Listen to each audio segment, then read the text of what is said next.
Bonsoir à tous et bienvenue dans l'Appart Politique, votre rendez-vous où la politique se vit autrement, loin des cadres rigides et des discours formatés. Ici, on s'installe, on échange, on découvre des personnalités qui façonnent notre société avec authenticité et sans filtre. Aujourd'hui, nous accueillons un homme au parcours fascinant et à la personnalité aussi tranchée qu'engagée. Assaleti Moko Antoine, journaliste, courageux, fondateur de l'Éléphant déchaîné, ce journal qui a fait trembler bien des puissants. Il est aussi député maire de Thiès-Salé où il met en œuvre une politique de terrain qui interpelle. Mais ce n'est pas tout. Il est également le président du mouvement politique aujourd'hui et demain, la Côte d'Ivoire, une initiative qui reflète sa vision d'un avenir construit sur la justice sociale, la transparence et l'action concrète. Mais au-delà de ses combats publics, de ses prises de position audacieuses et de ses engagements à travers la DCI, qui est réellement Assaleti Moko? Quelles expériences de vie ont forgé cet homme qui dérange autant qu'il inspire? Ce soir, on va parler de ses convictions, de ses batailles, mais aussi de ses doutes et ses rêves pour l'avenir. Alors installez-vous confortablement, car la politique, ce n'est pas qu'une affaire de loi et de décision, c'est avant tout une histoire d'hommes et de femmes. Bienvenue chez nous, dans l'Appart Politique.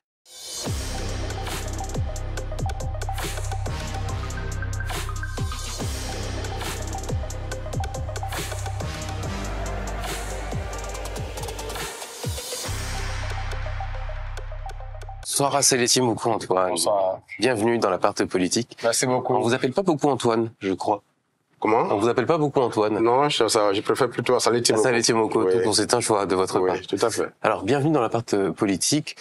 L'Appart Politique, c'est un peu aussi chez vous, et vous avez remarqué que voilà, nos murs ont pris un peu la couleur de ce que ressemblerait peut-être votre salon avec des photos souvenirs. Qu'est-ce que vous évoque ces photos, notamment celle-là avec vos deux dernières filles et votre femme? Ben ça c'était à l'avant-dernière édition des Journées culturelles sportives de Thiès-Salé que j'organise chaque année avec la mairie. Madame et les enfants étaient venus pour assister à une des activités du jour. Voilà, c'était la journée des enfants. Et donc, j'étais dans l'habillement du Père Noël en quelque sorte.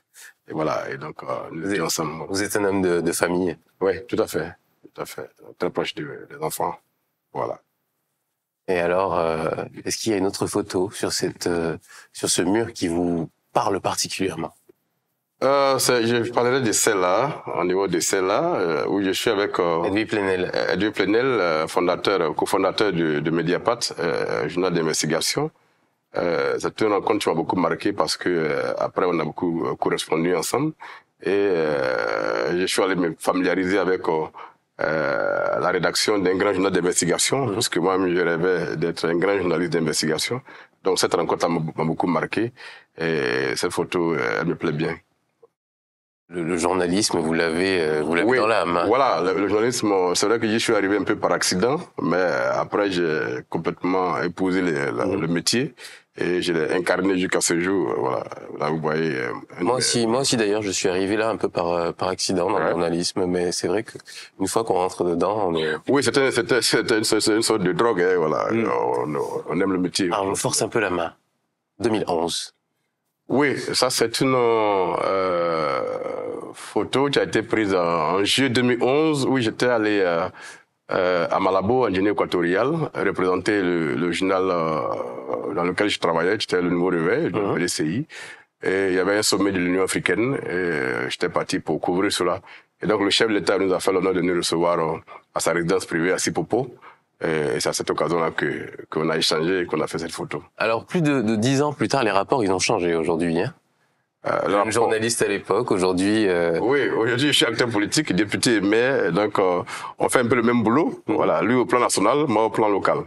Voilà. Si vous vous retrouviez dans cette même pièce-là aujourd'hui, vous, maire, député, quelle question vous lui auriez posée à ce moment-là? Je demanderais au chef de l'État quand est-ce qu'il ferait l'histoire de la Côte d'Ivoire. C'est pas encore plutôt que de la subir.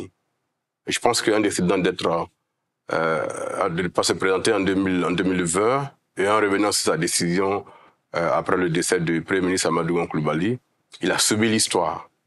Maintenant, je lui demanderai quand est-ce qu'il ferait l'histoire de la Côte d'Ivoire. Et votre histoire à vous, elle continue de s'écrire. Je vous propose qu'on aille en parler installé confortablement sur notre canapé. Merci beaucoup. Alors, est-ce que vous êtes bien installé? Comment vous le trouvez d'ailleurs, cet appartement politique? Ben, je suis bien installé. Je trouve que ça nous change des décors habituels sur lesquels nous faisons les émissions. Et donc, je suis prêt à répondre aux questions. Allez, c'est parti. On va se replonger dans votre enfance, revenir à l'enfance. C'est souvent retrouver les racines de la personne qu'on est devenue en tant qu'adulte, derrière vos engagements. Il y a une histoire, il y a des épreuves, un parcours qui vous ont influencé. Quel souvenir vous gardez de votre enfance? De quoi vous vous rappelez?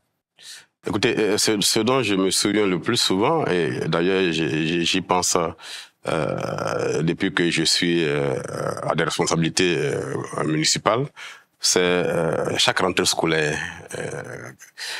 Ma grand-mère qui m'a scolarisé, paix à son âme, chaque rentrée scolaire partait prendre un prêt auprès d'une banque qui n'existait plus, qu'on appelait à l'époque la BNDA, qui était une banque agricole, qui avait des représentants dans les villages et qui accordaient des petits prêts aux populations, aux planteurs, pour pouvoir scolariser leurs enfants. Et je me souviens qu'à chaque rentrée scolaire, j'accompagnais ma grand-mère pour aller demander ce prêt-là. C'était à peine 15 000 francs qu'on lui accordait en raison de sa capacité à rembourser. C'était à peine 15 000 francs. Et c'est avec ces 15 000 francs-là qu'elle achetait tous mes matériels scolaires, tous les livres, tous les cahiers, tout ce qu'il faut pour que j'aille à l'école. Et ce souvenir est resté vivace dans mon esprit et aujourd'hui conditionne un peu mon travail en tant qu'acteur politique. Alors, est-ce que c'était un choix d'emmener l'enfant avec la grand-mère pour aller avoir ce prêt-là, pour lui montrer? Oui, il y avait un enjeu, il y avait des responsabilités. Je ne sais pas pourquoi est-ce que j'ai voulu que je comprenne un peu la chose. Je pense que c'était pas quelque chose de non pensé. Elle me faisait l'accompagner parce que elle voulait sans doute que je comprenne d'où elle prend les moyens pour pouvoir faire ma scolarité. Et par conséquent, me permet de comprendre que j'ai le devoir et l'obligation de réussir parce qu'elle est en train de se sacrifier en quelque sorte pour que je puisse aller à l'école. C'était un message très fort que plus tard j'ai compris. Elle représente quoi dans votre vie, votre grand-mère? Ben, je pense qu'aujourd'hui, je suis le résultat de ce qu'elle m'a inculqué comme valeur. Je suis le résultat de l'éducation qu'elle m'a donnée. Vous savez, un homme n'est que le fruit de son éducation. C'est ce qu'on nous a enseigné au bas âge qui plus tard conditionne notre comportement dans la société. Et je considère que cette dame-là, plus tard, il y a à ses côtés ma maman, qui l'accompagnait aussi. Je considère qu'elle a été à 90% ce que je suis aujourd'hui. Et je lui dois tout en fait. Et donc ça reste très fort dans mon esprit. Alors malheureusement, on n'a pas trouvé de photo de votre grand-mère, mais de votre mère, si. Vous avez grandi sans votre père d'ailleurs, et du coup, elle a joué un rôle très important pour vous. Est-ce que l'absence de votre père, c'est quelque chose qui vous a marqué, impacté? Effectivement, c'est quelque chose qui m'a marqué parce que j'ai grandi dans un environnement où j'avais pas de père à côté. Pas que le père n'était pas vivant, il était vivant, mais les circonstances ont fait que il n'a pas assisté ma maman quand elle était enceinte. Et donc je me suis retrouvé seulement qu'avec ma grand-mère puisque après ma maman s'est remariée. Et donc, je suis resté avec ma grand-mère et c'est mon oncle maternel, en quelque sorte, qui m'a adopté. Et donc, tu as fait mes papiers. Et donc, tu as permis que j'aille à l'école. Mais le père en question, j'ai pu le retrouver, j'allais dire 40 ans plus tard, hein. Voilà, 40 ans plus tard. Vous vous êtes dit quoi? Il est encore vivant et je l'ai rencontré il y a à peine 3 ou 4 mois dans la zone de Bongouanou. Incroyable. Les informations que ma maman m'avait communiquées sur lui m'ont permis plus tard de vraiment de le retrouver. Mais évidemment, on n'est pas deux fois. J'avais déjà une famille avec mon père adoptif, avec lequel je suis, et depuis tout le temps. Et donc, mais au moins ça m'a rendu un peu plus complet de savoir que celui dont je suis le fils biologique est encore vivant et que ma maman n'a pas donné d'informations fausses le concernant. Il est fier de ce que vous êtes devenu? Vous avez... Oui, j'imagine qu'aujourd'hui, D'ailleurs, quand je l'ai rencontré, il a pas manqué d'exprimer cela. J'ai exprimé son regret aussi. Mais bon, comme on dit, bon sang ne saurait mentir. Je suis son sang. Mais évidemment, lui aussi, j'ai un autre père adoptif. Je suis le plus proche et qui est au quotidien à mes côtés. Alors justement, on va revoir cette photo de votre mère dans le monde de l'agriculture. Oui, maman était planteur. Et là, c'est au campement où j'ai grandi, qu'on appelle Pombossou, qui est un campement de Koyekro, dans la sous-préfecture de Morokro à Terre-Salée. Et donc, c'est maman que vous voyez à droite là. C'est du cacao. En train de sécher son cacao qu'elle a récolté dans son propre champ. Elle avait sa plantation de cacao, qui aujourd'hui encore continue de produire. Et donc, j'étais de passage pour aller à une réunion dans un village voisin. Et puis bon, je suis descendu pour la saluer avant de partir. Donc, je l'ai trouvé en train de sécher son cacao comme ça. Alors, quand vous étiez enfant, à quoi vous rêviez pour le futur? Eh ben, écoutez, quand j'étais enfant à l'école, chaque fois que l'instituteur demandait qu'est-ce qu'on souhaitait être plus grand. Une fois qu'on serait plus grand, moi je disais toujours je voulais être magistrat.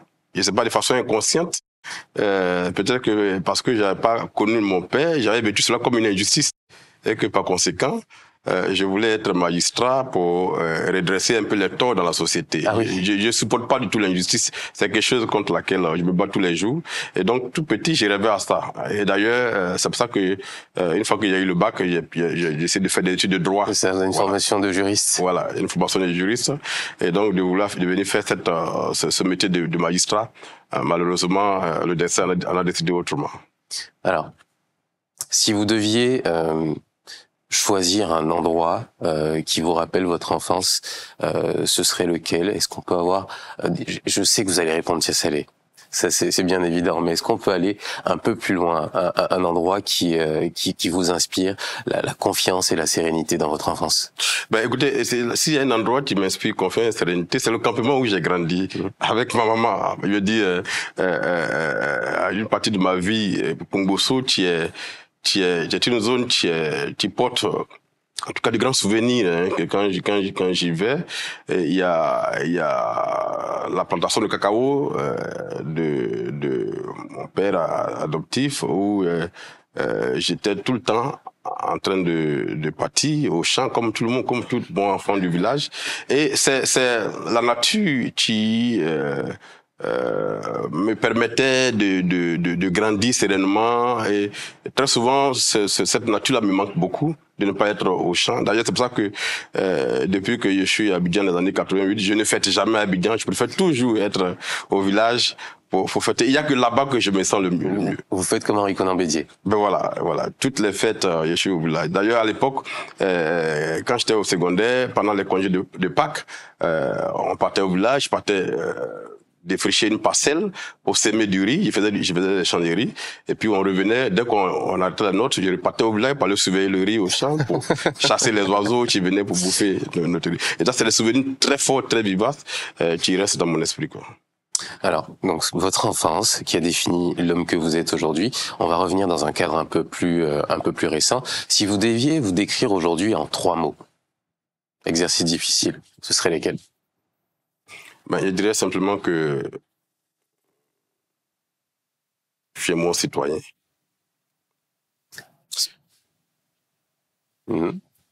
Qui est juste. Juste. Et qui aime son pays. Et qu'est-ce que vos amis et vos proches diraient pour décrire votre personnalité? Ben, ils diraient que je suis quelqu'un qui au quotidien se bat pour que le pays avance mieux, pour que les souffrances des uns des autres diminuent et que les gens se sentent bien dans leur pays.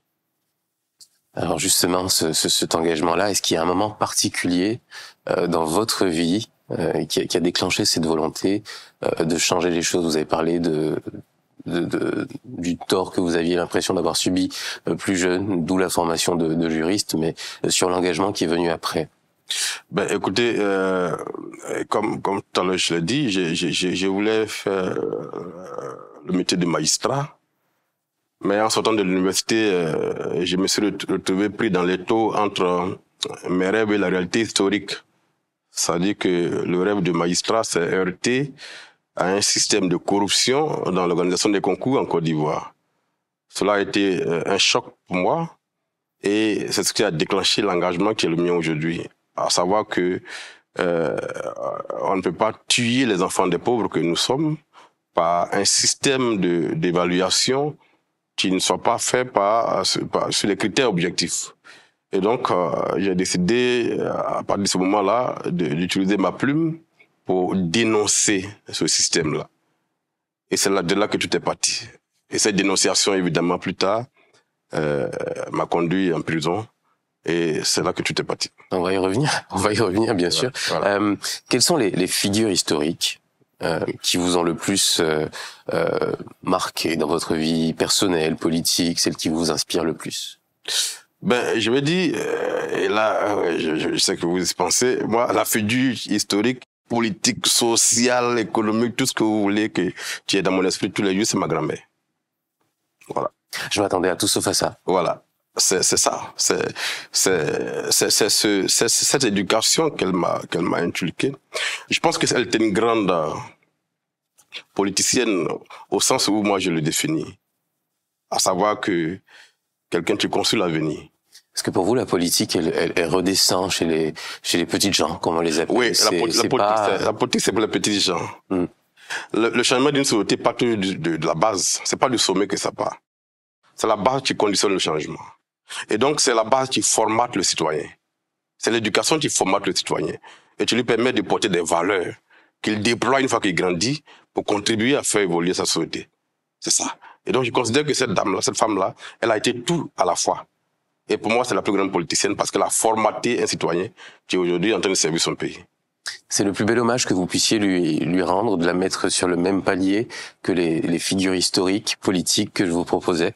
Oui, justement parce que dans le microcosme politique, nous autres, nous sommes de la génération des années 80, 70-80. Et donc, on n'a pas vraiment connu la génération de Houphouët-Boigny et ses amis. Mais on a plutôt connu, à partir des années 90, la génération qui est encore là. Celle de Gbagbo, celle de Bédié, celle du président aujourd'hui, président Ouattara et tout ça. C'est cette génération-là qu'on a connue. Mais si on devrait faire un bilan de leur parcours politique, de leur combat politique, il n'a pas porté plus de bonheur aux Ivoiriens que de malheur. Et par conséquent, ce que je retiens, c'est toute cette crise que le pays a connue, que nos générations ont connue, et qui d'ailleurs a brisé l'avenir de plusieurs générations depuis 1990. Et donc, ça fait qu'on ne retient pas le côté positif de ce qu'ils ont été, on ne retient que cette grande difficulté que leur engagement politique a apporté à la Côte d'Ivoire. Et dans cette difficulté-là, votre grand-mère, elle était là pour vous. Mais justement, dans cette difficulté, c'était la boussole de mon engagement. Alors, philosophie, une devise qui guide l'homme que vous êtes. Ben, je sais pas. Ma philosophie à moi, c'est un service à la nation. Un service à la nation. Ouais. Alors, on va revenir sur les bancs de l'école. Cette école responsable que vous avez pratiquée en allant chercher vos prêts en début d'année. J'ai presque pas envie de poser cette première question, mais de demander quel genre d'élève vous étiez à l'école. Est-ce que vous étiez plutôt studieux, rebelle, curieux? Au primaire, j'étais un élève plutôt brillant. Au primaire, j'étais un élève très conscient de la difficulté économique dans laquelle se trouvait ma grand-mère. Et par conséquent, tout mon parcours au primaire était pour que ma grand-mère soit contente. Parce qu'à l'époque, à la fin de l'année scolaire, on classait les enfants, on classait les élèves. On les mettait en rang à la fin de l'année scolaire. Et puis, il y a un classement, c'est un dimanche, où tout le village est là et où on est en rang. Et chaque fois qu'on faisait le classement, on était toujours les 5 premiers. Et ça, c'était une fierté pour moi par rapport à ma grand-mère. Oui, mais enfant responsable, mais est-ce que d'être responsable si tôt, est-ce qu'on perd pas une partie de son enfance? Est-ce qu'il n'y a pas des choses qui vous ont manqué à cette période-là? Oui, mais justement, un peu de légèreté. Ben justement, il y a beaucoup de choses qui ont pu manquer, mais je veux dire que moi, mon objectif était que le sacrifice de ma grand-mère ne soit pas vain et que les efforts qu'elle fait, parce qu'elle travaille la terre pour rembourser le prêt qu'elle sollicitait chaque année pour pouvoir me mettre à l'école. Et donc, il faut, pour moi, c'est la concentration. Il fallait qu'il fasse en sorte que elle ne regrette pas de faire autant d'efforts pour me mettre à l'école. Alors, qu'est-ce qui vous a manqué, justement? vous, dans cette période-là? Qu'est-ce qu'il y a? Qu'est-ce qui vous a manqué? Ce qui m'a manqué, mais écoutez, il y a peut-être cet amour, j'allais dire, paternel, qui n'était pas à côté. Il y a le fait aussi que maman n'était pas là, parce qu'elle était allée se remarier. Et donc, je me suis retrouvé dans un environnement très féminin, parce que j'étais au milieu de 8 femmes. Et donc, vous voyez, ces choses-là peuvent manquer à un homme plus tard. Mais cela a été compensé par la volonté de réussir. Et vous l'avez dit, vous avez saisi votre plume plus tard pour dénoncer les injustices. Votre passion pour l'écriture et pour le journalisme, est-ce qu'elle est inspirée par d'autres choses, d'autres personnes, d'autres auteurs que vous avez lus quand vous étiez jeune? Oui, il y a un livre que j'ai lu d'ailleurs très jeune et que j'ai relu encore quand j'étais à l'université. C'est un livre écrit par Émile Zola, Germinal. Oh, c'est dur à lire, ça. C'est dur à lire, c'est très volumineux. Oui. Mais c'est un livre qui m'a marqué et qui a un peu participé à mon engagement citoyen. Quand j'ai vu comment les classes laborieuses se battent pour avoir le droit de vivre et de vivre un peu mieux, de sortir de la misère, le combat pour la reconnaissance de leurs droits, le combat pour que les ressources fruits de leur travail leur soient redistribuées aussi. Ça a marqué mon parcours scolaire. Ce livre-là, je l'ai même encore au chevet de mon lit. Chaque fois que je me sens un peu stressé, je vais m'y plonger pour relire un peu l'engagement, pour reprendre un peu de souffle à l'intérieur. Vous pensez que c'est quelque chose qui est encore d'actualité, que vous recommanderiez à des classes ouvrières de lire dans le contexte actuel aujourd'hui? Ah oui, je recommanderais même ce livre à tous les Ivoiriens, de lire ce livre-là, de comprendre comment le peuple se bat pour avoir des droits, le peuple se bat pour réclamer un droit à la vie. Ça, c'est très important pour moi. Alors, dans le parcours, il n'y a pas que des réussites, il y a aussi des échecs. Si on devait revenir sur un échec qui vous a marqué, et qui a permis de façonner l'homme que vous êtes aujourd'hui, un échec cuisant dont vous vous souvenez encore aujourd'hui, ce serait lequel? Il y a eu, j'ai 2 échecs. Et d'ailleurs, vous savez que on ne peut pas évoluer vraiment si on n'a pas d'échecs dans la vie. Les échecs sont le moteur de la réussite plus tard. Alors que j'étais plutôt brillant au primaire, j'ai échoué à l'entrée en 6e. Voilà. Ça a été un vrai drame pour moi au village. Ah oui, ouais. Au village carrément. Ouais, au village, un village. Oui. Mais est-ce que c'était un drame pour vous, au village, ou un drame pour tout le village? Non, un drame personnel pour moi. Okay. Parce que être brillant du CP jusqu'en classe de CM2 et échouer à l'entrée en 6e, ça a été un vrai choc. Mais après, bon, il faut dire que c'était très difficile en tant que... C'est une année particulière? C'est une année très particulière parce que la grand-mère n'était pas très en forme et donc j'étais plutôt préoccupé par sa santé que par mes études. Finalement, ça a joué. Mais puis après, l'année qui a suivi, là, j'ai reçu mon examen, mais plutôt à Abidjan, pas au village.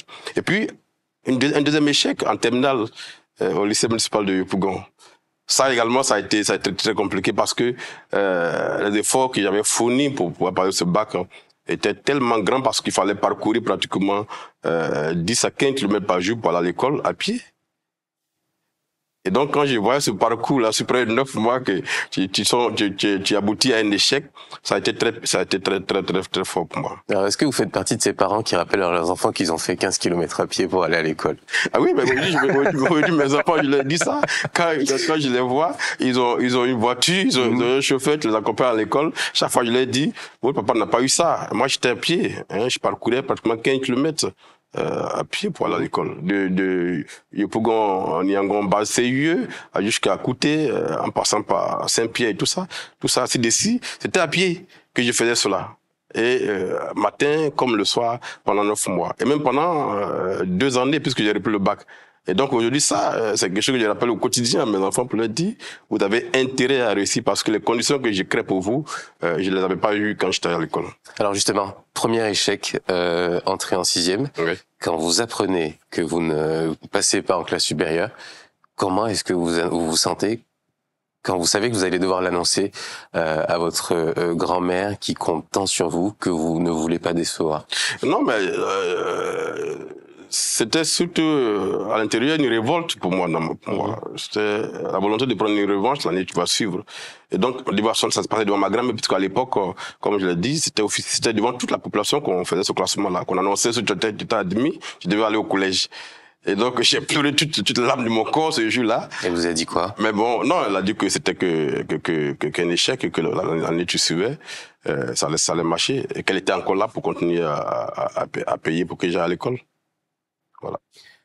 Et donc, plus tard, vous devenez journaliste. Vous avez pris des risques considérables. Vous avez mené des combats essentiels pour la transparence et pour la justice. C'est ce qui vous définit. On va revenir sur cette partie de votre vie qui a été marquée par ces défis, mais aussi par ces victoires marquantes. Vous avez fondé l'Éléphant déchaîné.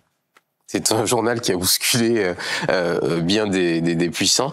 Quelle enquête ou quel article vous marque le plus de votre carrière de ce côté-là? Pour en arriver à l'Éléphant déchaîné, je voulais juste dire qu'il y a eu quelque chose à déclencher cela. Allons-y. Voilà, donc tout à l'heure je vous avais dit que j'avais fait un article de presse sur la corruption dans un système judiciaire d'un pays imaginaire. Que cet article m'avait conduit en prison. Et c'est en prison parce que avec le casier judiciaire, j'étais le mien, je ne pouvais plus réellement partir de concours en Côte d'Ivoire.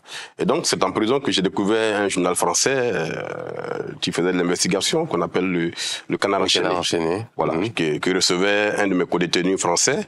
Et donc c'est pour ça que j'ai découvert ce journal et j'ai été séduit par leur façon de rapporter les faits, par le style satirique, les dessins qui martyrisaient un peu les acteurs politiques. Je me suis dit, si je sors d'ici vivant, je vais créer un journal de cette dimension, dans ce modèle-là, pour faire des enquêtes. Mais il faut dire que avant d'aller en prison, il y a eu d'abord la sortie de l'université entre 2006 et 2007 où j'allais dire étouffé par le chômage et la pauvreté. J'ai donné d'abord des cours de maison à domicile. Ensuite, j'ai donné des cours dans des collèges privés où j'étais payé à peine 60 000 francs le mois. Il fallait marcher pour aller à l'école, tout ça. Donc tout ce parcours-là a été une sorte de bombe intérieure que j'ai exprimée dans mes écrits quand j'ai voulu dénoncer la corruption. C'est ce qui m'a conduit en prison. Donc, ayant découvert le journal en prison, quand je sors de prison, que j'ai l'occasion d'être journaliste dans le média dans lequel j'avais écrit et qui avait déclenché mon emprisonnement, j'ai cette expérience-là. Et puis bon, en 2011, je démissionne pour créer l'Éléphant déchaîné. Pour en faire un journal, comme je l'ai dit, ni proche de celui-ci, encore moins de ceux-là, pour le mettre au service de la transparence, au service de la lutte contre la corruption, au service de la surveillance du fonctionnement des institutions. Et donc, ce journal, jusqu'à maintenant, continue de faire son petit bonhomme de chemin, même si on a temporisé un peu pour pouvoir le redimensionner. On a fait plusieurs enquêtes. J'ai fait partie, sans force modestie, des journalistes en Côte d'Ivoire qui ont fait le plus d'enquêtes sur les questions de gouvernance en Côte d'Ivoire. Il y a des enquêtes emblématiques qui ont marqué ce parcours journalistique. Il y a cette enquête dont je me souviens toujours sur les impôts, la direction générale des impôts qu'on a faite, qui a duré près de 6 mois, où on a découvert des choses extraordinaires qu'on a révélées. Il y a cette enquête sur les véhicules non dédouanés, qui a créé un grand scandale en Côte d'Ivoire, à savoir que pendant que aux petites gens, on demande de payer tous les impôts liés au dédouanement des véhicules, ceux qui sont au sommet de l'État et qui ont les moyens de l'État, et te donne la liberté de ne pas payer les taxes et les impôts. C'est nous qui avons révélé cela. Ça fait beaucoup de bruit en Côte d'Ivoire. On a produit des dizaines d'enquêtes, les unes plus dangereuses que les autres. Mais ce qui a été une sorte de crève-cœur, c'est la réaction des autorités après chaque enquête. Je travaille un peu en synergie avec Mediapart, avec le Canard enchaîné aussi. Et je vois qu'en France, lorsqu'on sort des enquêtes qui touchent à la gouvernance publique, automatiquement, le système judiciaire se met en branle pour ouvrir des enquêtes judiciaires, pour ouvrir des informations judiciaires. Mais ici, en Côte d'Ivoire, l'émotion ne dure que le temps de la lecture. Une fois qu'on a fini de lire l'enquête, on dépose le journal et puis la vie continue. Il n'y a aucune réaction. Et ça, j'ai vécu ça comme une vraie frustration. Et d'ailleurs, pour cela que j'ai voulu aller au Parlement pour avoir une voix au-delà de la presse pour pouvoir dire. Est-ce que vous avez eu envie d'abandonner à un moment ce journal? Oui. Plusieurs fois, j'ai failli abandonner. Je me suis plusieurs fois demandé à quoi bon. Surtout que je risquais ma vie. Il y a des enquêtes très dangereuses. J'ai fait une enquête sur l'industrie du faux en Côte d'Ivoire. La falsification des documents administratifs. les cartes d'identité, les pièces, les cartes grises, les extraits de naissance, même les décisions de justice sont falsifiées en Côte d'Ivoire. Donc j'ai fait une enquête, j'allais dire, en immersion. J'ai infiltré le réseau de faussaires pendant près de 18 mois pour pouvoir avoir toutes les données, comment on fabrique les cartes d'identité, comment on trafique toutes les pièces, comment on injecte tout ce qui est trafiqué dans le système normal. Dans le système normal, y compris même les timbres fiscaux qu'on vend au trésor, c'était un faux. C'est moi qui ai fait cette enquête-là. Et puis bon, à la fin de cette enquête, on n'a pas vu de réaction. Et ça a été une grosse frustration. Je me suis dit, j'ai risqué ma vie en fait pour rien. Est-ce que ça sert à quelque chose de faire du journalisme d'investigation en Côte d'Ivoire? Mais bon, après, je me suis ressaisi pour dire, effectivement, comme le dirait un acteur de la société civile au Sénégal, au Burkina, le journaliste n'est pas un gendarme, ni un policier, ni un magistrat. Son rôle, c'est de lever le lièvre et il appartient à la société de le poursuivre et de l'attraper. Et donc, avec cette philosophie-là, on a continué à investiguer et à travailler. Mais aujourd'hui, je suis heureux de voir que les enquêtes qu'on a faites continuent d'être prises en charge en compte dans cette décision de l'État. D'avoir fait de la prison, comment ça vous a marqué? Est-ce que ça vous a cassé? Est-ce que ça vous a rendu plus fort? Comment est-ce que vous avez vécu cette... Quand on va en prison, tout dépend des raisons pour lesquelles on va en prison. Tout dépend de l'infraction qui est le déclencheur de votre emprisonnement. Et donc, si vous allez en prison pour une infraction infamante, bien évidemment, cela peut avoir un effet néfaste sur votre morale. Mais si vous allez en prison pour une infraction d'opinion, comme celle qui était la mienne, d'avoir dénoncé des faits qui sont reconnus par tous comme vrais, on ne peut sortir que de deux manières de cette prison-là. Soit on sort renforcé moralement, soit on sort avec des convictions encore plus fortes, soit on sort avec l'envie de se venger. Moi, je suis sorti avec des convictions très fortes et avec la volonté inébranlable de continuer sur cette voie-là et de faire en sorte que les ressources publiques de notre pays, de faire en sorte que le pays soit gouverné au bénéfice exclusif des populations. Voilà la conviction qui était la mienne quand je sortais de prison. On sent qu'il est encore là, le journaliste en vous, il a pas bougé. Le journaliste, c'est un métier au quotidien. C'est ma profession. Je veux dire, après tout ce que je fais en tant que maire, en tant que député, il y a que ça qui est mon histoire personnelle. Et donc, ce métier-là, je le pratiquerai jusqu'à la fin.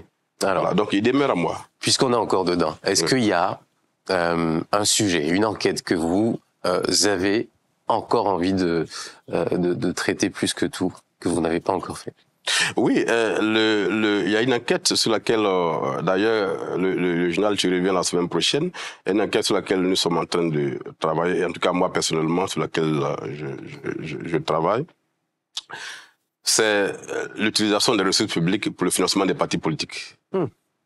Ah ouais. 1/1000 du budget de notre pays est consacré au financement des partis politiques. C'est autour de 13-14 milliards. Okay. D'accord? Cet argent, en principe, devrait produire des résultats sur la formation citoyenne des populations ivoiriennes. Mais on se rend compte quand on écoute les débats publics, quand on voit comment les partis politiques fonctionnent, quand on voit comment les militants des partis politiques fonctionnent, on se rend compte que cet argent qui est dépensé par tous les Ivoiriens ne produit absolument aucun effet sur la formation citoyenne et démocratique des Ivoiriens. Qu'est-ce qu'ils en font? À quoi ça sert réellement? C'est une question qu'en principe, on devait pouvoir débattre au Parlement. Mais évidemment, comme le Parlement fonctionne à l'image du pays, on n'aura pas... C'est-à-dire à l'image du pays. À l'image du pays, c'est-à-dire qu'il fonctionne sans rendre compte aux citoyens qui nous ont désignés. Voilà. Donc, on n'est pas là pour que le peuple comprenne comment son pays est gouverné, comment ses ressources publiques sont utilisées. Et donc, ça fait que le débat de fond ne peut pas se faire au Parlement. Et donc là encore, vous vous sentez frustré, vous vouliez étendre le métier de journalisme pour que votre action ait une portée, et vous arrivez là et... Oui, je considère qu'il n'y a pas de dirigeant sans un peuple, quoi. Et que quand on est élu par les bulletins des gens, quand on présente un projet devant une population, c'est un contrat social qu'on lui propose. Ce contrat, il a deux phases. Il y a l'offre qu'on met devant les populations, qu'il accepte. Et donc, c'est comme une sorte de contrat synalagmatique où les obligations sont réciproques. Vous, en tant qu'acteur politique, vous proposez un projet aux populations. Faites une offre. Votez pour moi, je vais réaliser telle chose, je vais gouverner le pays de telle manière, ou bien votre collectivité de telle manière. Le peuple écoute ce message et prend une décision de faire sa part en vous accordant sa confiance. Mais une fois qu'il a accordé cette confiance-là, il ne vous reste plus que vous faites votre part de ce contrat-là. Et donc, la ressource publique qu'on administre, on ne peut que l'utiliser pour le bien-être de cette population-là. Et de constater que on ne rend pas compte aux gens et que c'est vrai qu'on réalise des ouvrages publics qui participent à la modernisation des infrastructures. Tout ça, c'est important. Mais le plus important, c'est quel est l'impact sur la vie des gens des décisions qu'on prend en tant qu'acteur politique. Et c'est à ce niveau-là que je considère que les ressources publiques doivent être gérées dans la transparence pour que les gens sachent à quoi c'est destiné et comment faire pour que il y ait une sorte de redistribution des richesses par rapport à ce qui est créé pour le pays. Et pour moi, c'est important qu'on enquête dessus et qu'on fasse en sorte que les acteurs politiques rendent compte aux populations. Et non pas qu'on utilise des audits ciblés contre des acteurs politiques pour pouvoir faire des enquêtes qui ne produisent pas d'effet pour le pays. Alors justement, quand vous avez réalisé que, comme vous dites, l'Assemblée nationale fonctionne à l'image du pays, est-ce que ça a été une espèce de désillusion pour vous? Oui, mais ça, je ne manque pas de le dire tous les jours. Je suis au Parlement et c'est une frustration au quotidien. C'est d'ailleurs pour ça que j'ai lancé mon mouvement très récemment, parce que je considère que aujourd'hui, la mission que je me donne, c'est de faire en sorte que, aux prochaines élections législatives, des jeunes que nous sommes en train de former se présentent et que nous les avons dit à gagner les élections pour aller porter notre voix au Parlement. Je considère que il y a des choses qu'on peut faire à partir du Parlement. Que c'est le Parlement, en réalité, qui est le rempart de la démocratie, qui est le porte-voix de la population. Et qui doit faire en sorte que le pays soit gouverné dans l'intérêt des populations. Mais ce que nous constatons aujourd'hui, c'est que ça ne fonctionne pas. À la preuve, j'ai fait plusieurs propositions de loi qui sont au Parlement, qui ne sont même pas programmées pour qu'on fasse même le débat.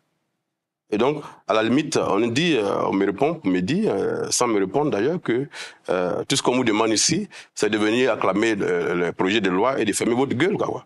Voilà, c'est ce que ça veut dire en fait. Donc, le député, il est là pour acclamer, voter et ne rien demander, ne rien dire. Et c'est pas ça une démocratie. C'est ce que je dénonce.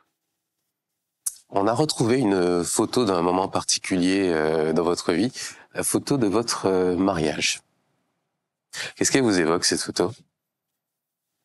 C'est un moment important dans la vie d'un homme, de prendre la décision de faire sa vie avec une autre personne, qui est une femme. Et donc, ça m'évoque de bons souvenirs, de très bons souvenirs. D'ailleurs, celle qui est devenue mon épouse, je l'ai rencontrée en 2006, alors que j'étais en plein chômage et que je parcourais des kilomètres à pied pour vendre des produits d'assurance. Comment on dit? On dit que c'est une go de galère, c'est voilà, c'est une go de galère. et quand je l'ai connue, un an plus tard, je suis allé en prison. Moi, je sortais de l'université et elle était en classe de terminale quand je l'ai rencontrée. Et puis, on était tout jeune. Et quand j'ai été emprisonné, elle n'est pas là à l'école cette année-là. Puisque c'est elle qui partait en prison les mardis, les jeudis, les samedis, pour m'apporter à manger, pour rester à mes côtés. Donc toute l'année, elle a sacrifié, 2007-2008. L'année 2008, elle a sacrifié. Et donc quand on a sorti de prison, évidemment, on est resté ensemble jusqu'à ce jour. Et donc en 2019, nous nous sommes mariés. Et là, nous sommes ensemble. C'est fort quand même comme engagement de prendre un an de... Ouais. Tout à fait. Donc, c'est un sacrifice. Et donc, on s'est connus, comme on dit, dans le moment des galères et on a souffert ensemble. Et aujourd'hui, évidemment, on est ensemble avec de très beaux enfants intelligents. Ça forge un couple de vivre ces épreuves-là si tôt et de ne pas se rencontrer forcément dans des périodes où tout va bien. Oui, c'est très fort facile parce que ça permet de comprendre que la vie est un parcours d'obstacles. Et que quand on a vécu de telles choses, qu'on a des enfants après, on a un avantage comparatif, suffisamment de recul pour pouvoir éduquer les enfants, leur comprendre qu'on a un monde de difficultés, qu'il faut qu'ils comprennent que les parents ne seront pas toujours là à leur côté, et que maintenant, il faut qu'ils se formatent pour travailler demain. Alors justement, qu'est-ce qu'elle vous dit quand vous sortez de prison et que vous décidez, allez, d'être encore un peu plus têtu, un peu plus engagé et de vous lancer carrément dans un journal? Elle était convaincue qu'il ne faudrait pas changer. Et que bien au contraire, l'homme qu'elle a connu avant que j'aille en prison était devenu encore plus dur en sortant des prisons. Et par conséquent, elle a décidé qu'il fallait qu'elle soit à côté pour m'accompagner dans cette dynamique. Elle vous a soutenu dans le projet. Elle a dit, on y va. Oui, on y va. Et on est resté ensemble jusqu'à ce jour. Et donc, vous lancez le journal. Après, vous lui dites, j'ai envie que ma vie soit une extension de mon engagement journalistique. J'ai envie de me présenter. J'ai envie de rentrer en politique. Qu'est-ce qu'elle vous dit encore à ce moment-là? Elle dit que c'était un aboutissement normal, que tout l'engagement depuis 2007 ne pouvait que se terminer par la décision de rentrer en politique, puisque il fallait que j'ai des manettes de décision pour agir plus efficacement, pour transformer les choses. Donc ça, elle a compris très tôt. Elle se doutait que ça allait arriver. Elle se doutait que ça allait arriver, qu'il n'y avait pas moyen de faire autrement. Voilà. Alors, votre engagement en politique, il est très attaché à cet endroit, Tia-Salé. Vous êtes député maire de Tia-Salé. Quelle est votre plus grande fierté, le projet qui reflète le mieux votre vision dans cette région? Ma plus grande fierté aujourd'hui, en tant qu'acteur politique, c'est d'avoir réussi à Tia-Salé à construire de nouveaux citoyens. Vous savez qu'une société ne vaut que par la qualité de ses citoyens. Quand je me suis présenté pour la première fois aux élections législatives à Tia-Salé, j'avais perdu l'élection de 16 voix. 16 voix. Et j'ai quelque sorte autopsié ma défaite, comprendre qu'est-ce qui n'avait pas marché. Et c'est dans cette enquête-là que nous avons découvert que dans un village où il y avait près de 400 voix possibles, on n'a eu que 8 voix. Alors que nous pensions avoir fait une très belle campagne dans ce village.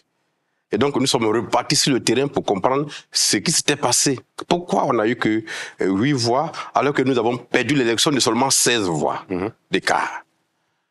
Et c'est au fil du temps, au fil des échanges avec les jeunes, les femmes, la notabilité, que nous avons compris qu'en réalité, dans ce village, on m'avait sanctionné.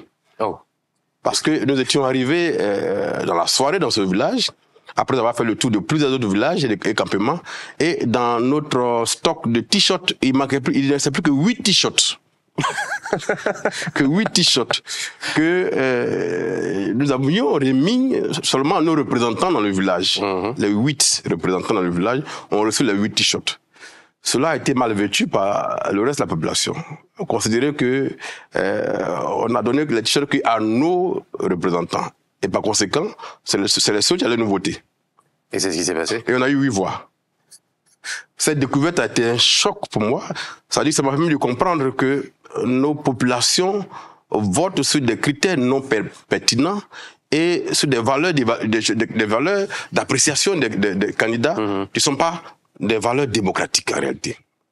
Et donc, ayant découvert cela, nous nous sommes dit, on a un combat à mener. Comment amener nos populations à changer leur façon de voter, à comprendre que le bulletin de vote est un outil extrêmement important pour transformer la société. Et donc, pendant 2 ans, je n'ai plus quitté le terrain. Quand ils vont au champ, ils arrivent, je suis dans leur village, je suis dans leur campement. Je leur demande, ces 5 dernières années, comment vous avez voté? Sur quelle base vous votez? Et puis on a découvert qu'ils votaient pour des limes, ils votaient pour un pot de je sais pas moi, une bouteille d'huile, pour une machette, pour 5 000 francs, oui, une liqueur. Du pain et des sardines, comme du pain aussi, et puis d'autres choses. Et donc comment amener ce peuple à comprendre que tout ça sont des valeurs non démocratiques et que leur bulletin de vote est une arme redoutable pour construire leur avenir et celui de leurs enfants. Et donc, à nos parents qui ne sont même pas à l'école, qui sont analphabètes, on a expliqué cela tranquillement pendant 2 ans. Et puis en 2018, on a dit on va aller tester si le message est passé. Et puis nous sommes allés et nous avons gagné les municipales. Et cette fois-ci de 1000 voix d'écart. Parce que les gens avaient compris que ce n'est pas par rapport au t-shirt, ni par rapport à l'argent qu'on distribue qu'on doit voter. Mais qu'on doit évaluer les candidats sur d'autres critères plus pertinents pour qu'ils puissent apporter le changement qu'ils souhaitent eux-mêmes. Et on n'a pas abandonné le terrain. On a continué à construire ces citoyens-là. J'ai continué à former les jeunes de 3e. Moi-même, en tant que maire de la ville, je leur donne des cours sur le terminal. Et donc, depuis 2016, on a participé à construire une nouvelle citoyenneté à Tessalit. Et aujourd'hui, on a atteint ce qu'on appelle le point critique, ce qu'on appelle la masse critique. C'est-à-dire on a une catégorie de personnes plus nombreuses à Tessalit, qu'elles soient PDCI, PPAC ou RADP, qui décident pendant les votes au plan local que ce n'est pas le parti politique qu'on doit voter, mais le message, le discours, la construction des valeurs qu'on doit voter. Et ceux-là sont plus nombreux, et c'est eux qui font la différence. Vous avez vu qu'en 2023, l'élection municipale, nous l'avons gagnée. Ça a été annulé et repris. Et nous avons gagné encore parce que cette masse critique-là, des populations qui ont compris les enjeux, est plus forte que celles qui votent sur les anciennes valeurs. Et c'est ça ma plus grande fierté. Et donc, aujourd'hui, je me dis, cet exemple-là, on peut le construire ailleurs. Faire en sorte que dans chaque village, il y ait une petite masse critique des citoyens qui comprennent les enjeux et qui font changer les choses par leur façon de voter. Et ça, peu importe qui vote pour vous ou non. Comment? Et ça, peu importe qui vote pour vous ou non. Oui, ça veut dire que ils évaluent les candidats sous d'autres critères que les billets de 5 000 francs ou bien une machette. Alors, cet engagement, il s'est poursuivi, député maire, vous êtes rentré donc à l'Assemblée nationale, comme on le voit sur ces photos, cette broche. Oui. Et puis cette écharpe aussi qu'on voit à l'écran. Qu'est-ce que ça vous évoque, cet objet? Vous savez, ce sont des objets qui sont des insignes de la fonction, mais que je n'aime pas porter. Voilà, tous ceux qui sont au Parlement, tu me vois. Justement, en cherchant les photos, on a trouvé très peu de photos de vous.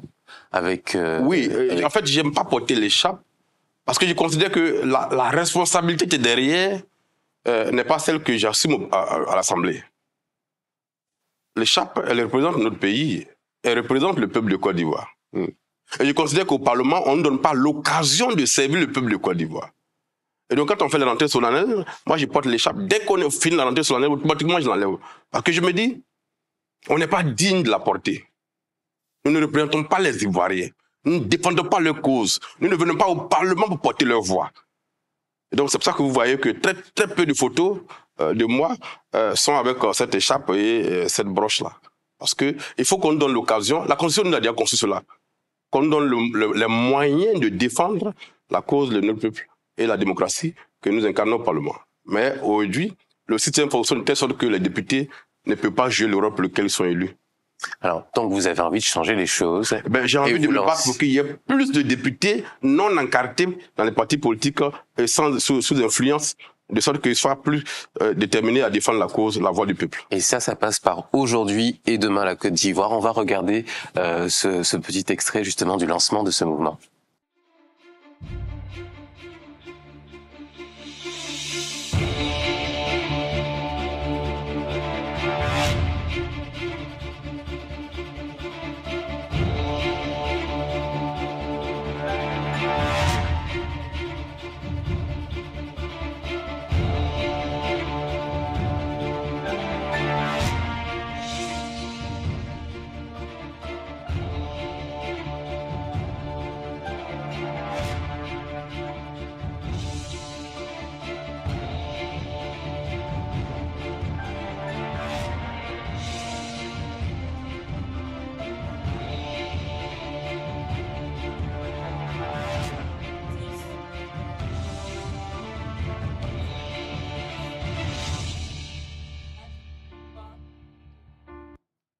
Aujourd'hui et demain, la Côte d'Ivoire. Quand on est au lancement d'un mouvement comme celui-ci, quand on se tient à cette tribune-là, j'imagine que les émotions doivent se bousculer. Qu'est-ce que ça représente? Oui, les émotions, évidemment, sont fortes à de telles occasions de créer un mouvement en juin 2024 et que 5 mois plus tard, ce mouvement soit capable de mobiliser autant de monde pour son lancement officiel. Ça crée des émotions. En même temps, ça permet de comprendre qu'il y a une responsabilité derrière, qu'il y a un espoir qui est suscité par le discours qu'on porte, par le combat qu'on porte, et que cet espoir ne doit pas être déçu, parce que les Ivoiriens qui se sont déplacés ce jour-là, qui sont venus de partout, à travers la Côte d'Ivoire, étaient venus pour écouter un autre son de cloche, une autre façon de faire la politique, un autre espoir qu'on pouvait construire pour les Ivoiriens. Et ça, c'est ce que j'ai retenu de cette journée. C'était le 23 novembre 2024 à l'auditorium de la Fondation Félix Houphouët-Boigny à Yamoussoukro. Est-ce que le lieu, le choix une signification particulière pour le choix était très symbolique. D'ailleurs, le mouvement lui-même a son siège à Yamoussoukro. Parce que nous considérons que le bâtisseur de ce pays-là est de Yamoussoukro et que son esprit vit à Yamoussoukro. Et donc, en créant un DCI et en mettant le siège à Yamoussoukro, c'était un message que nous passons. Que nous voulons faire la politique autrement, à partir de la capitale politique de notre pays, qui est un peu le carrefour des cultures, le carrefour de l'Assemblée de la Côte d'Ivoire. Et en choisissant la fondation, qui est un lieu de célébration de la paix et de la cohésion sociale, c'était pour nous un message que nous envoyons à la Côte d'Ivoire, que nous voulons faire la politique que les gens vivent, et non pas qu'ils meurent, non pas qu'ils soient stressés à la veille d'une élection, parce qu'on va construire une nouvelle société de confiance dans laquelle chaque Ivoirien aura sa place. Donc c'est pour ça que nous avons choisi cet espace-là. D'ailleurs, les moyens dont nous disposions pour louer l'espace n'étaient pas suffisants. Donc l'espace, on l'avait abandonné. Nous étions allés prendre un autre espace pour faire notre activité. Et puis, par un concours de circonstances extraordinaires, nous avons pu revenir à cet espace-là sans que nous déboussions de l'argent.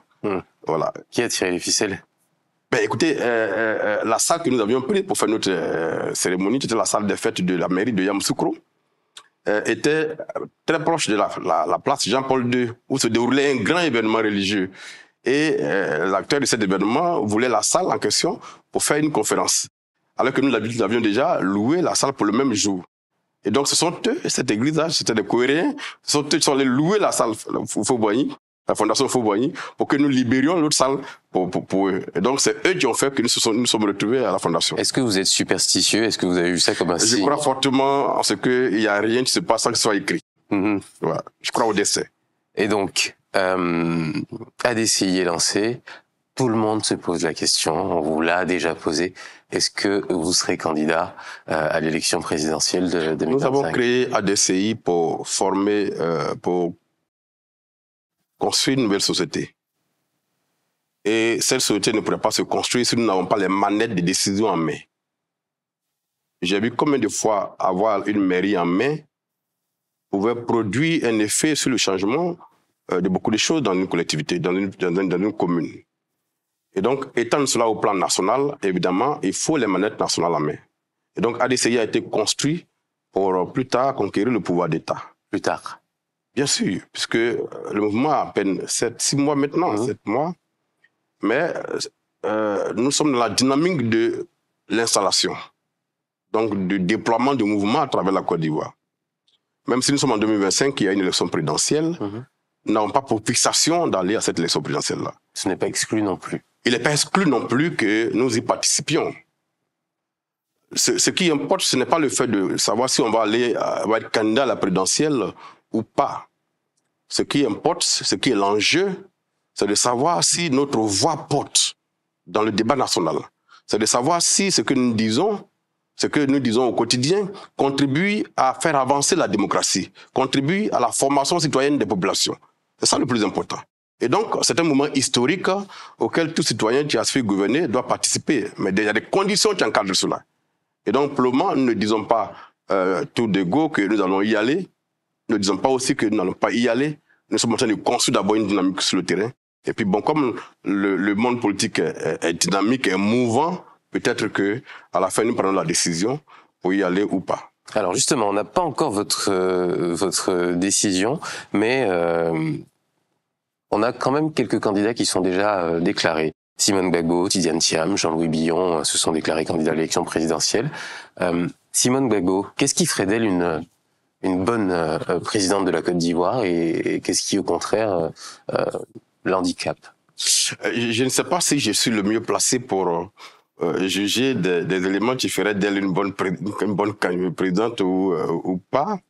Je considère qu'elle fait partie de la classe politique aujourd'hui sur le terrain, qui a commencé les activités, l'engagement depuis les années 90. C'est une femme qui est engagée, qui a mené de grands combats, qui en a payé aussi le prix.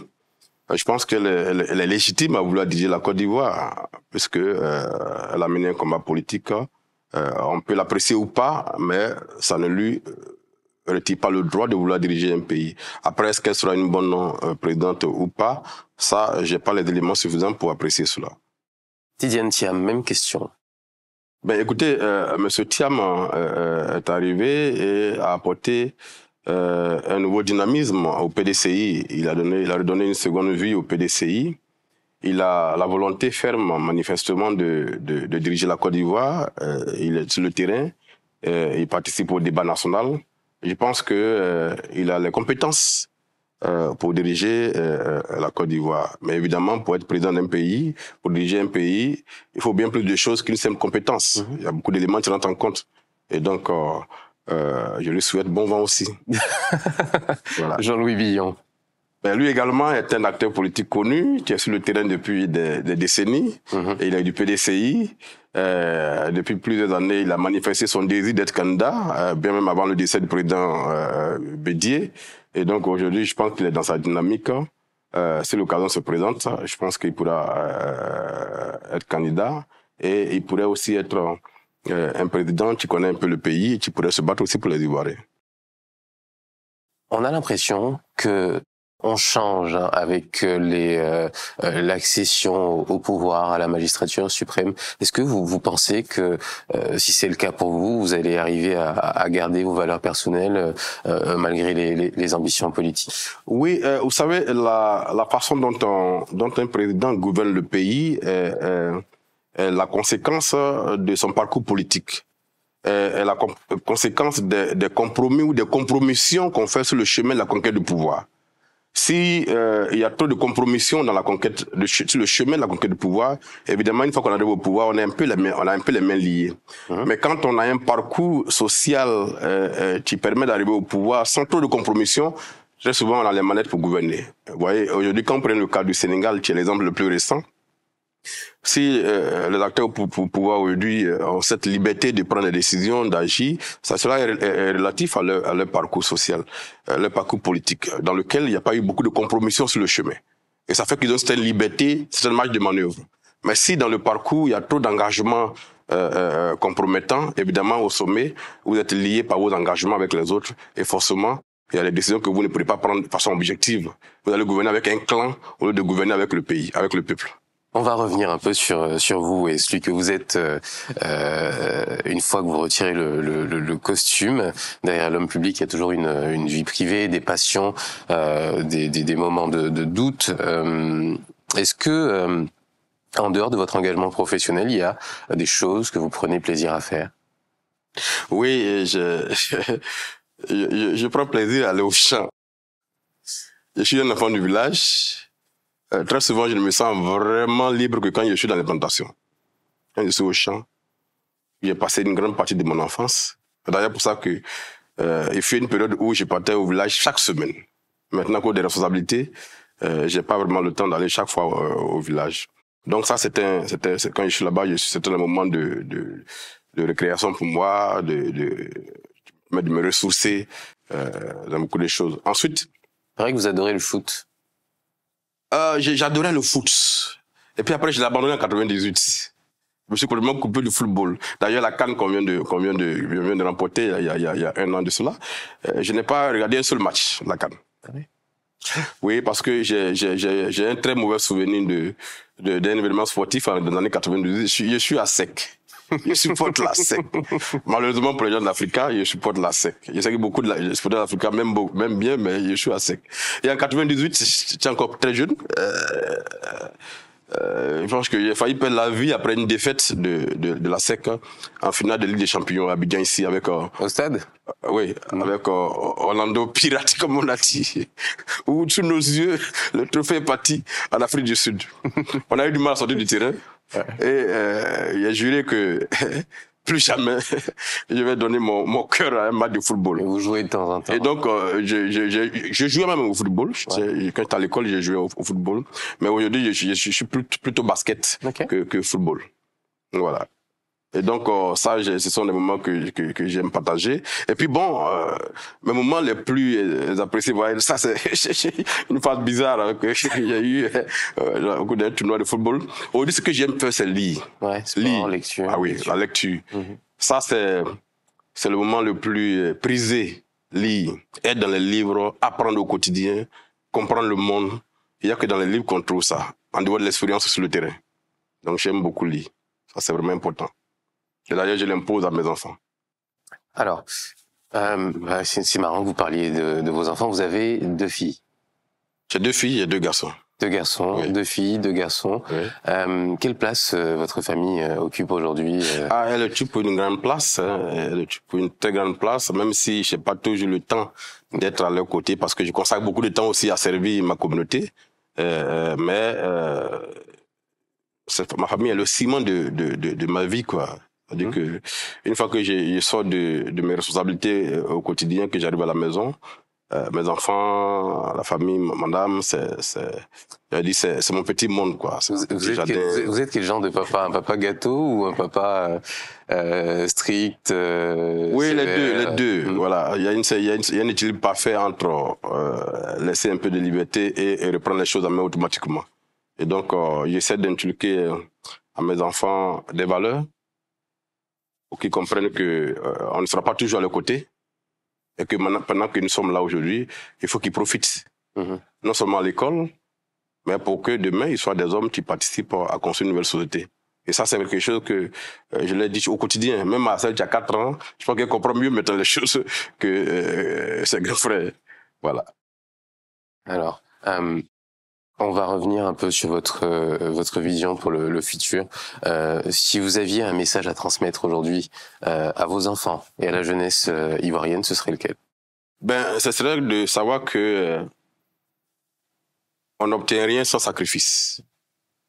Et que la vie n'est pas un long fleuve tranquille où chacun vient et puis... c'est vrai qu'il y en a qui sont nés dans des familles où ils sont nés avec une tuile d'argent dans la bouche, mais ils sont minoritaires.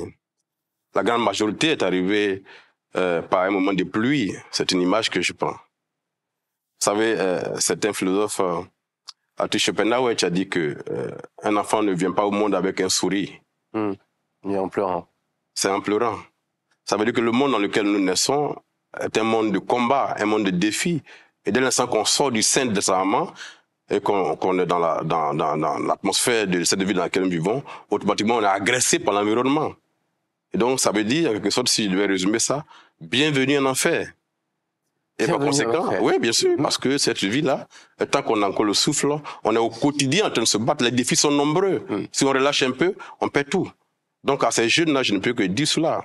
L'échec n'est pas la fin de tout. Bien au contraire, l'échec peut porter en lui les stigmates, les fruits de la prochaine réussite.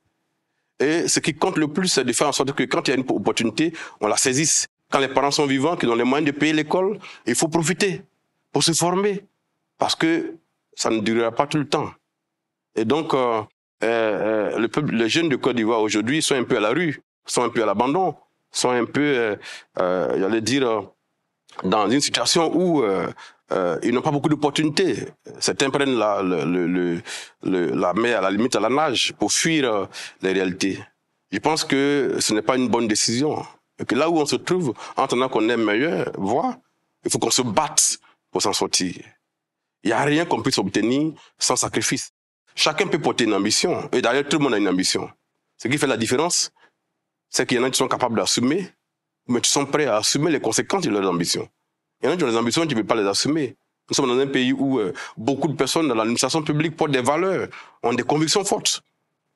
Mais pour protéger les intérêts qu'ils ont déjà, ils peuvent laisser faire les choses. Ils peuvent laisser la masse souffrir pour protéger leurs propres intérêts. Et donc, le message que je pourrais porter, c'est que les gens portent des valeurs et qu'ils se battent pour leur famille, mais qu'ils se battent aussi pour leur pays, qui est le seul bien qu'ils ont en dehors de tous les autres biens. Alors, si vous pouviez changer une seule chose en Côte d'Ivoire ou dans le monde, qu'est-ce que ce serait? Je préfère changer les choses en Côte d'Ivoire.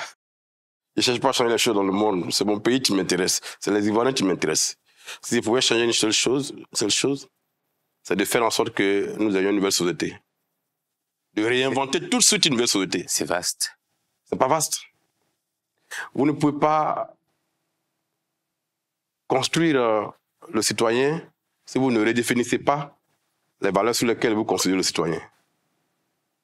La société dans laquelle nous vivons aujourd'hui produit de la médiocrité, produit du désespoir, assassine le rêve des gens, assassine le génie qui est en chacun de nous. par son système de recrutement, par son système d'évaluation, par son système de gouvernance, tue le rêve de la majorité. Et s'il y avait le pouvoir de faire ça, c'est de changer automatiquement cette société-là pour que le citoyen se sente pris en charge. Alors c'est bientôt le moment de vous dire au revoir dans l'appartement politique. Si vous aviez un message au jeune Assalé Timoko, à l'enfant que vous étiez en tant qu'adulte aujourd'hui, ce serait quoi? Si j'avais un message à donner au jeune Assalé Timoko, c'est de dire que je suis fier de lui, que je suis fier de son parcours et qu'il continue à grandir en portant les combats qu'il a portés très jeune et qui sont très forts dans son cœur. Je dirais ça. Et enfin, si vous deviez laisser un message à tous ceux qui vont regarder cette émission. Ce serait de leur dire que une société ne vaut que par la qualité de ses citoyens et qu'à partir du moment où nous sommes nés dans une république et non dans un royaume où une seule personne pense pour tous, nous avons la responsabilité au quotidien de contribuer à construire une société qui soit plus juste, qui offre plus d'opportunités, qui permette à tous les enfants d'avoir des rêves et d'avoir les opportunités de les réaliser. Et je considère que la société de confiance que nous voulons bâtir, en tout cas au niveau de la DCI, est une société qui replace le citoyen au cœur des problématiques centrales, qui sont celles de la gouvernance publique. Et donc, c'est le peuple qui est l'employeur des acteurs politiques. C'est le peuple qui est le patron. Et donc, ce peuple-là ne doit pas ne doit pas délaisser son rôle, qui est fondamental, qui est celui de responsabiliser ses dirigeants, de faire en sorte que son pouvoir qu'il a délégué ne soit pas utilisé pour le brimer, ne soit pas utilisé pour l'humilier au quotidien. Et donc, de faire en sorte qu'on soit de l'ouest, qu'on soit du nord, qu'on soit du centre, qu'on soit de l'est, de quelques zones de la Côte d'Ivoire que ce soit, qu'on comprenne que nous avons une mission commune, c'est d'œuvrer pour que nous ayons de bons dirigeants qui soient capables de comprendre qu'ils sont là pour servir une cause, celle du peuple, et non celle d'un clan, et de mettre en place des dynamiques pour humilier au quotidien le peuple. C'est un défi que nous devons ensemble relever. Il n'appartient pas à une seule personne de le faire. Chacun de nous a une part à prendre dans l'histoire de son pays, dans la construction de la dynamique de développement. Chacun de nous a un rôle à jouer. Ce qui est le plus important, il faut que les gens comprennent que il n'y a pas d'un côté ceux qui sont nés pour gouverner ad vitam aeternam et à maintenir de l'autre côté un autre groupe qui est né pour subir et pour applaudir en même temps. Nous avons tous les mêmes droits devant la loi. Nous avons tous la responsabilité de défendre la cause qui peut servir à tous. Et donc, à tous ceux qui ont regardé cette émission, je voudrais leur dire que nous devons faire en sorte que 2025 ne ressemble pas à 2010, ne ressemble pas à 2020, encore moins en 2002 ou en 2000.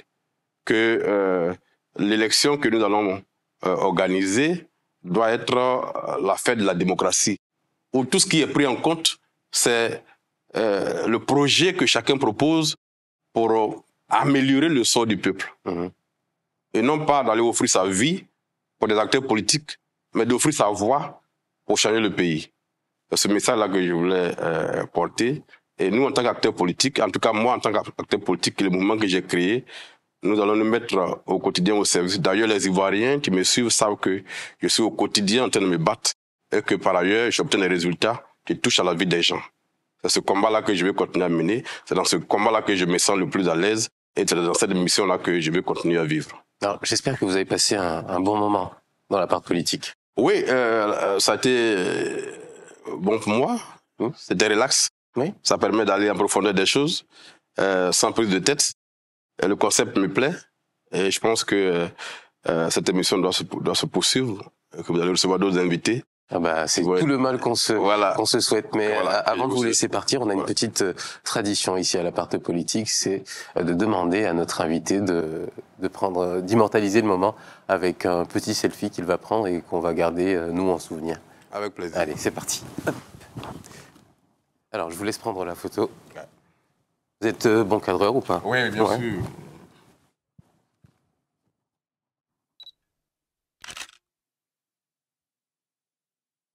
Voilà. Ok, bah très bien, super.